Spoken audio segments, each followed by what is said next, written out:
E o templo? O templo em que o sacerdote da casa de Arão e os levitas serviam foi destruído no ano 70 depois de Cristo pelo general Tito, para se cumprir a profecia de Jesus em Mateus 24, 1 e 2. O que é que diz Mateus 24, 1 e 2? O discípulo chega: Senhor, olha a construção desse templo, porque realmente era algo espetacular. E Jesus disse: isso aí não vai ficar pedra sobre pedra que não seja derribada. Oh glória! Por que o templo foi derrubado, irmão? Pastor, por que o templo foi derrubado? Porque mudou o sacerdócio. Ele é o sumo sacerdote, nós somos o sacerdote. Então por que o templo foi mudado? Porque o templo agora somos nós. O templo é você. Deus habita em você. O Espírito de Deus habita em você. Você agora é o templo do Espírito Santo, onde Deus habita. Somos nós. 1 Coríntios 16, 1 Coríntios 3 e 16, e também 1 Coríntios 6 e 19. Vocês não sabem que vocês são o santuário de Deus e que o Espírito de Deus habita em vocês? Agora 1 Coríntios 6 e 19. Acaso não sabem que o corpo de vocês é o santuário do Espírito Santo que habita em vocês, que lhe foi dado por Deus e que não é de vocês mesmos? O que é que ele está dizendo, irmão? Porque olha, preste atenção como é perfeito. Como o que Deus fez foi perfeito.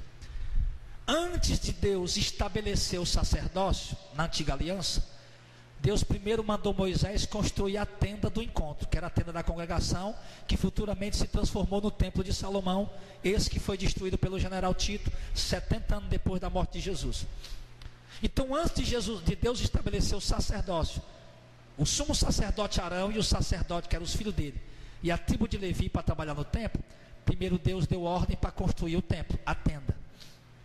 Para quê? Para que eles ministrassem para Deus ali, no templo. Aí como mudou a lei pela morte de Cristo, e também o sacerdócio, que o sacerdote agora é Cristo, que está lá no céu, no verdadeiro templo. Você lembra o que foi que Deus disse a Moisés, quando era para construir o templo?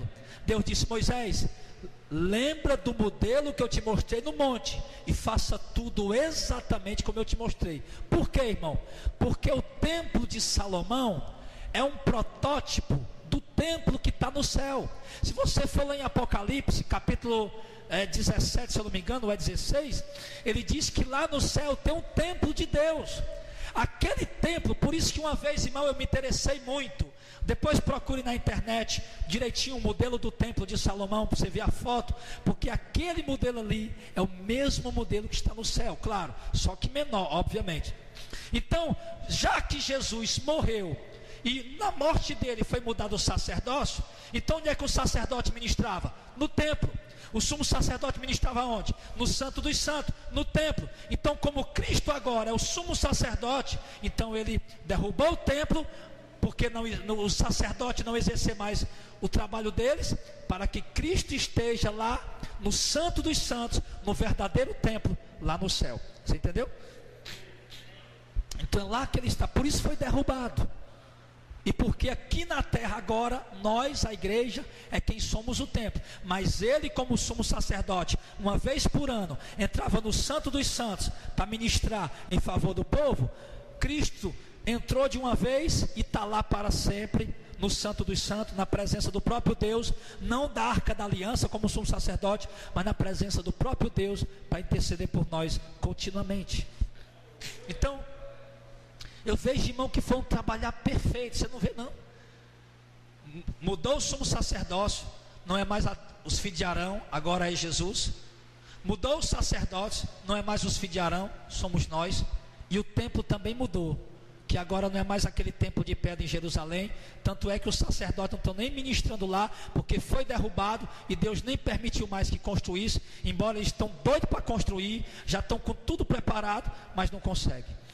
Por quê? Porque a igreja é o templo de Deus na terra. Foi tudo mudado. A antiga aliança, irmão, ela foi removida. A antiga aliança, ela foi abolida. Você viu que nós lemos lá em Hebreus, quando ele disse que mudando o sacerdócio, mudou também a lei. Olha o que é que diz em 2 Coríntios, capítulo 3, do verso 12 ao 16. 2 Coríntios, aliás, capítulo 3, do 12 ao 16. Olha como a lei foi abolida, como a lei foi removida. Verso 12: tendo, pois, tal esperança, usamos de muita ousadia no falar, e não somos como Moisés, que punha um véu sobre a sua face, para que os filhos de Israel não olhassem firmemente para o fim daquilo que era transitório. Mas os seus sentidos, o sentido do povo de Israel, foi endurecido, porque até hoje o mesmo véu está por se levantar na lição do Velho Testamento, o qual foi por Cristo abolido. Irmão, preste atenção. Paulo está dizendo para os coríntios que os israelitas estão com um véu na cara, no rosto, que eles não estão conseguindo entender que o Velho Testamento, ou seja, a antiga aliança, foi por Cristo, foi abolido por Cristo. Outra tradução possível seria: pois não lhes foi revelado que tal aliança foi abolida por Cristo. O que é que o texto está dizendo? Que a antiga aliança foi abolida por Cristo. A antiga aliança, ele se refere à aliança entre Deus e os israelitas, a aliança da lei. Ela foi por Cristo abolida. E até hoje, verso 15, até hoje, quando é lido Moisés, o véu está posto sobre o coração deles. Paulo está dizendo aqui, irmão, de uma forma simbólica, figurativa, que ainda quando eles lêem Moisés, ou seja, os livros da lei, a Torá, o Pentateuco, eles ainda não compreendem que a lei foi abolida por Cristo. Verso 16: mas quando se converterem ao Senhor, então o véu será tirado. Ou seja, quando eles se converterem a Cristo, os israelitas, então o véu que está cegando o entendimento deles vai ser removido, e eles vão passar a entender que a lei foi abolida por Cristo. Romanos 10 e 4, o segundo ponto que prova que a lei foi abolida. Romanos 10 e 4 diz: porque o fim da lei é Cristo, para a justificação de todo aquele que crê. Amém, pessoal? Então, está muito claro que a lei findou em Cristo. A lei foi dada para o povo judeu, para a nação judaica, e ela findou em Cristo. Quando Cristo morreu, a lei acabou-se, findou. A antiga aliança já era, agora uma nova aliança. Está aqui, ó. Não vivemos mais a antiga aliança dada por Moisés, com sangue de touros e bodes, mas agora vivemos uma nova aliança pelo sangue de Cristo, o Cordeiro de Deus. Está em Mateus 26, do 26 ao 28. Preste bem atenção. Verso 26. Na Santa Ceia: e quando comiam, Jesus tomou o pão e, abençoando, partiu e o deu aos seus discípulos e disse: tomai, comei, isso é o meu corpo. E tomando o cálice, dando graça, deu-lhes, dizendo: bebam dele todos, porque isso é o meu sangue, o sangue da nova aliança, ou o Novo Testamento, que é derramado por muitos para a remissão dos pecados. Amém, igreja? Agora, por conta disso, não podemos forçar, obrigar a igreja dos gentios, que somos nós, guardar a lei, a antiga aliança, como alguns dos judeus convertidos no tempo dos apóstolos queriam erroneamente obrigar. Espera aí que nós vamos ver isso aí. Mas deixa eu dizer uma coisa para você. O texto está mostrando muito claro que o dízimo foi instituído na lei, Deuteronômio 14, 22. O dízimo era para ser dado aos levitas, que era da tribo de Levi, que trabalhava no templo. Ninguém mais podia fazer esse trabalho, só eles. E o dízimo dos dízimos era dado para a tribo, para Arão e para os filhos de Arão, para a casa de Arão. E aí, Cristo veio, morreu, o véu se rasgou, assumiu um novo sacerdócio, um novo sumo sacerdote entrou em cena, que é Cristo, e ali houve mudança também da lei. E o texto diz, 2 Coríntios 3, do 12 ao 16, e Romanos 10 e 4, claramente, que a lei, o fim da lei é Cristo, que a antiga aliança foi abolida por Cristo. Aí você diz, pastor, então o que a gente faz? A gente pega o Antigo Testamento, rasga e joga fora? De maneira alguma. Por quê? Porque o Antigo Testamento, irmão, revela a natureza de Deus, revela a grandeza de Deus. O Antigo Testamento revela as obras grandiosas de Deus no passado. O Antigo Testamento tem exemplos extraordinários de fé, fatos que aconteceram. O Antigo Testamento deve ser sim valorizado. O Antigo Testamento pode ser sim pregado, desde que a mensagem não ultrapasse a nova aliança.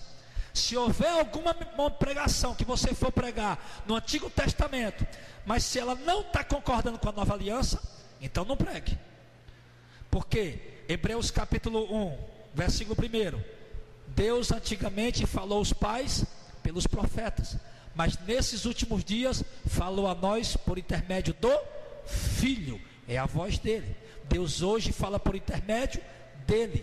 O que Deus falou pelos profetas, eu acho interessante, irmão, gente pegando o texto do Antigo Testamento e trazendo promessa para o povo hoje. Deuteronômio 28, irmão, Deus vai te dar riqueza aqui, vai dar riqueza lá no campo da cidade, riqueza, riqueza, riqueza. Está aqui, meu irmão, é promessa de Deus. Opa, peraí, meu irmão, promessa de Deus, calma. Promessa de Deus para Israel.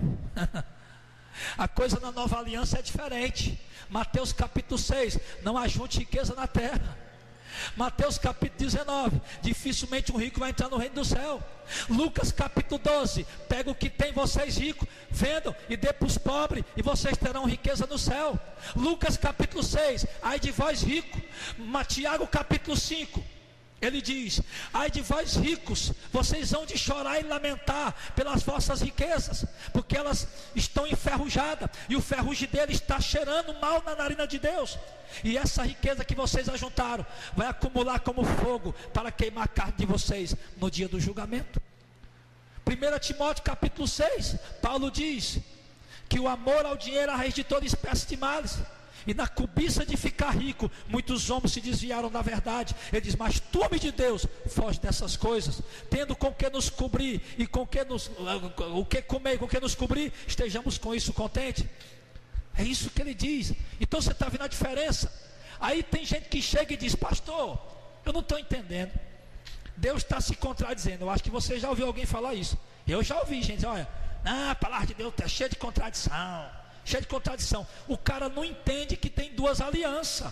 Deus não muda, Deus é imutável. Ele é hoje, como é que diz aquele texto? Esqueci agora, irmão. Jesus Cristo hoje ontem e hoje é o mesmo e sempre será. Deus é imutável, é um dos atributos de Deus. Deus não muda. Então o que é que mudou? A aliança. Deus não se contradiz. Não há contradição. Uma coisa é porque Deus falou alguma coisa para Israel que não falou para nós. Tudo que Deus prometeu a Israel, terra prometida, aquelas riquezas que ele prometia, irmão, era uma figura da terra prometida da igreja, mansões celestiais. As riquezas que Deus prometeu para Israel era uma figura das riquezas celestiais que nós vamos gozar. O que falta, irmão, é entendimento. O que falta é compreensão. Nós precisamos, irmãos, orar. Eu tenho dito, irmão, pastor, pregador que sobe no púlpito sem ter vida de oração, ele jamais vai ter revelações novas para trazer para a igreja. O homem e a mulher que não tem vida de oração, ele jamais vai compreender o único tio da palavra. Por isso a igreja está sendo enganada, porque a igreja de hoje é uma igreja que é uma geração, uma igreja que não aprendeu o princípio da oração, que não tem aprendido o valor da oração. É uma igreja viciada em campanha. Não, resolve tudo na campanha. Campanha na casa da irmã Mariazinha, campanha na casa da irmã Joana, campanha na igreja fulano de tal, campanha na igreja Beltrano, resolve tudo com campanha, e essas campanhas estão matando a vida de oração da igreja, porque o povo está achando, não, vou fazer 7 semanas, 21 semanas, tudo vai se resolver, e ninguém ora mais 1 hora por dia. Pergunte o crente da sua igreja, pergunte o crente que você encontrar por aí das igrejas que faz campanha, pergunte quantas horas ele ora por dia, pergunte, não faça isso. Algum crente de alguma igreja que tem campanha, pergunte a ele: irmão, quantas horas você ora por dia? Você ora pelo menos 1 hora por dia? Irmão, eu acho que eu estou até brincando falando isso. Nós estamos vendo uma geração que não ora, uma geração que não conhece Bíblia, que não sabe distinguir entre o que é antiga aliança e nova aliança, Antigo Testamento e Novo Testamento. É uma geração que é enganada facilmente. Nós temos que abrir os olhos, irmão. Nós temos que entender. Eu não sou idólatra de placa denominacional. Eu não sou idólatra de pastor evangélico. Eu tenho dito para essa igreja, vocês que visitam a gente hoje aqui, está aqui os irmãos de prova. Várias vezes eu disse aqui: irmão, no dia que eu começar a pregar heresia, saia daqui e vai embora, porque senão você vai para o inferno junto comigo. Confira o que eu prego na Bíblia, confira o que eu prego se está de acordo com a doutrina de Cristo e dos apóstolos. Se não tiver, meu irmão, vai embora enquanto é cedo, porque senão eu vou para o inferno e vou levar você junto comigo. Porque a Bíblia diz que o guia do povo Mateus 15, é um cego guiando outro cego, e os dois caindo no barranco. Isso acontecia muito em Israel, no tempo dos profetas Isaías, Jeremias, e Deus disse lá: o guia desse povo são devoradores, e os que estão sendo guiados por eles são devorados. O que nós temos que valorizar, meu irmão, é isso aqui, ó, a Bíblia, a palavra de Deus. É isso que nós temos que amar, valorizar. Troque qualquer amizade por ela, troque qualquer relacionamento por ela, troque seu crachá, sua gravata, o seu cargo por ela. É isso que vai valer no dia do juízo. Irmãos, não vai dar para a gente terminar a mensagem hoje, não. A segunda parte vai ficar para sexta-feira, tá bom? Mas deixa eu só concluir essa parte agora aqui. Vamos concluir essa parte aqui. Portanto, só um instante. Nós não podemos, porque já que a antiga aliança foi abolida, nós não podemos forçar a igreja do gentio, que somos nós, guardar a lei, a antiga aliança. Porque alguns dos judeus que tinham se convertido no tempo dos apóstolos quiseram erroneamente obrigar os gentios a guardar a lei. Olha o que está em Atos dos Apóstolos, capítulo 15, verso 1. Alguns homens desceram da Judeia para Antioquia e passaram a ensinar aos irmãos. O que é que eles vieram de onde? Da Judeia. Judeia por quê? Porque eles eram judeus. Foram para Antioquia, igreja dos gentios, onde Paulo tinha fundado uma igreja. E o que é a pregação deles? Se vocês não forem circuncidados conforme o costume ensinado por Moisés, vocês não poderão se salvar. Verso 2. Isso levou Paulo e Barnabé a uma grande contenda e discussão com eles. Assim Paulo e Barnabé foram designados juntamente com outros para irem a Jerusalém, tratar dessa questão com os apóstolos e com os presbíteros. Verso 5. Então se levantaram alguns, aí eles se reuniram lá em Jerusalém, né? Eu pulei aqui alguns versículos para poder diminuir mais. Se reuniram lá os presbíteros, os apóstolos e tal. Então se levantaram alguns do partido religioso dos fariseus, que tinham crido, tinham se convertido em Jesus, disseram: é necessário circuncidar eles e exigir deles que eles obedeçam à lei de Moisés. Olha o que é que ele estava querendo que a igreja dos gentios fizesse. O que é que eles disseram? Os crentes judeus do partido dos fariseus, no meio da reunião, o presbitério todo reunido, é preciso circuncidar eles e mandar eles guardar a lei de Moisés. E segue-se o assunto. Verso 6. Os apóstolos e os presbíteros se reuniram para considerar essa questão, se realmente deveria ser assim. Depois de muita discussão, verso 7, Pedro se levantou, dirigiu-se a eles e disse: irmãos, vocês sabem, sai de perto aí, ó.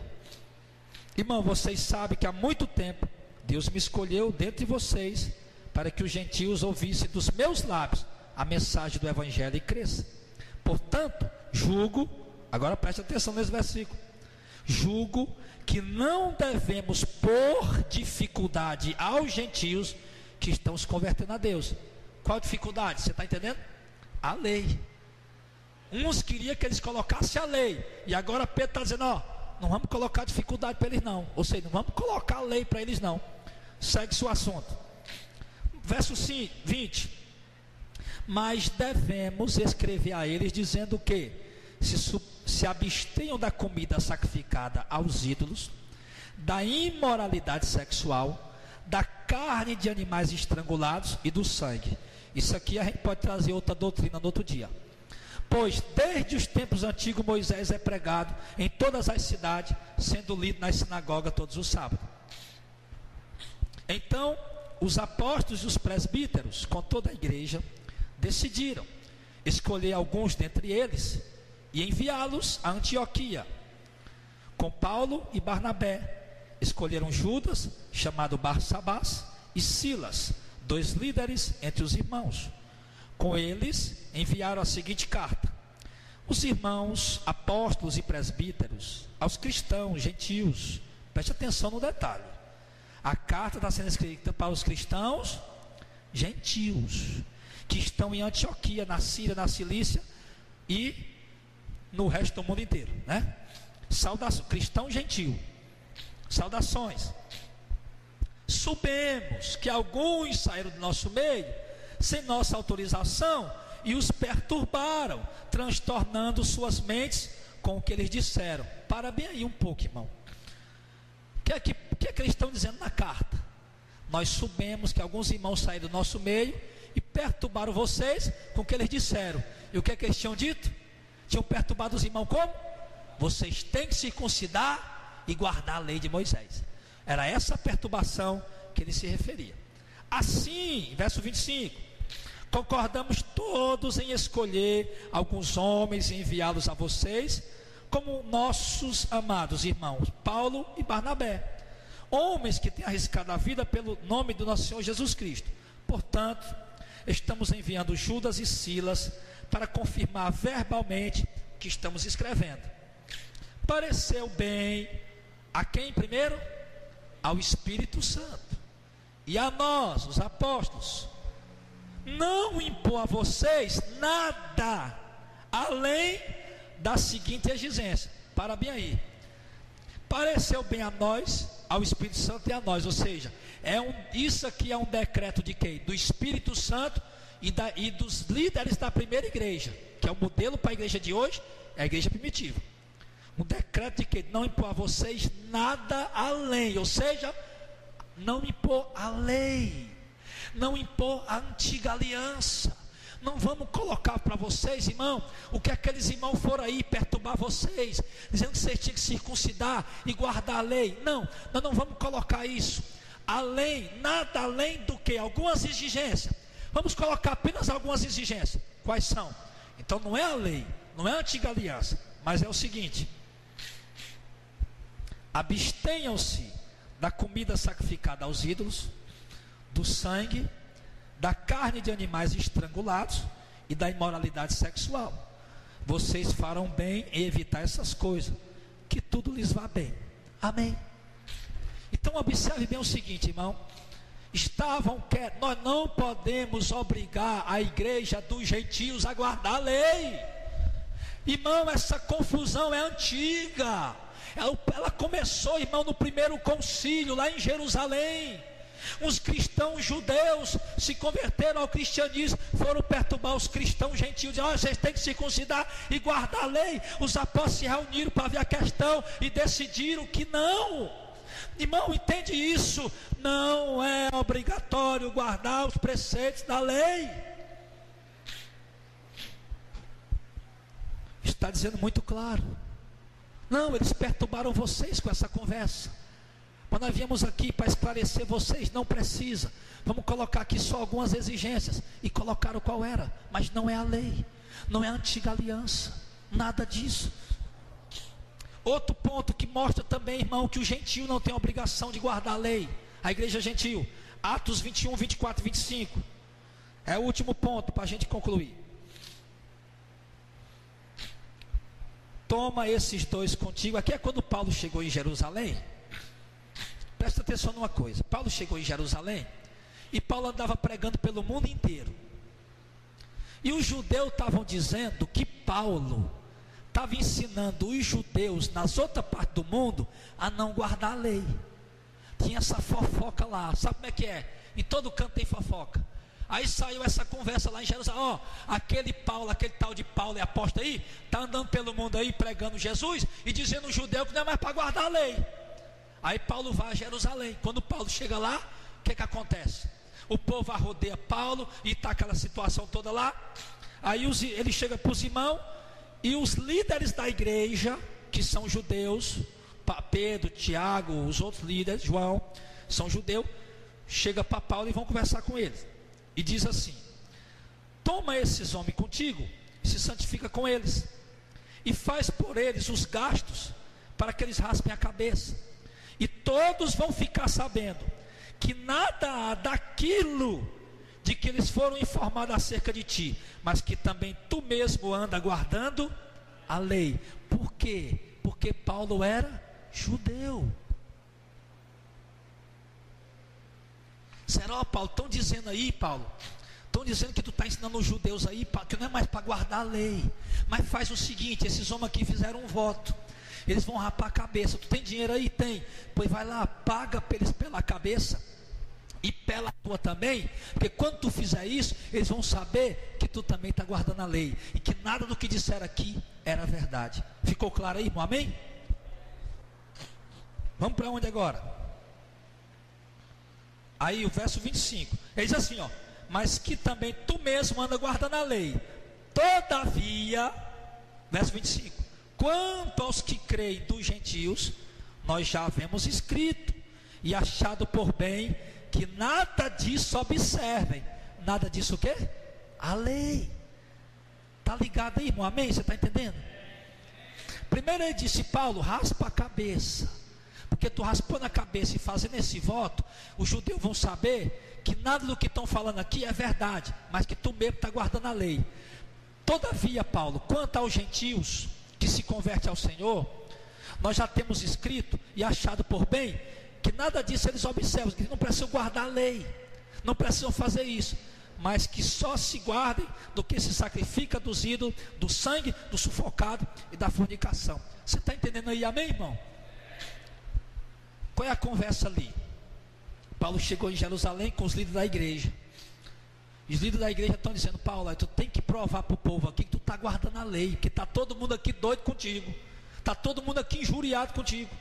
Paga esse voto, raspa a cabeça junto com os outros irmãos, eles vão saber que tu está guardando a lei. Mas Paulo, ó, enquanto os irmãos judeus, os irmãos gentios que estão se convertendo ao Senhor, nós já escrevemos para eles que eles não precisam guardar essas coisas, mas que apenas eles se reservem da carne sacrificada, da comida sacrificada aos ídolos, da carne sufocada, do sangue e da relação sexual ilícita.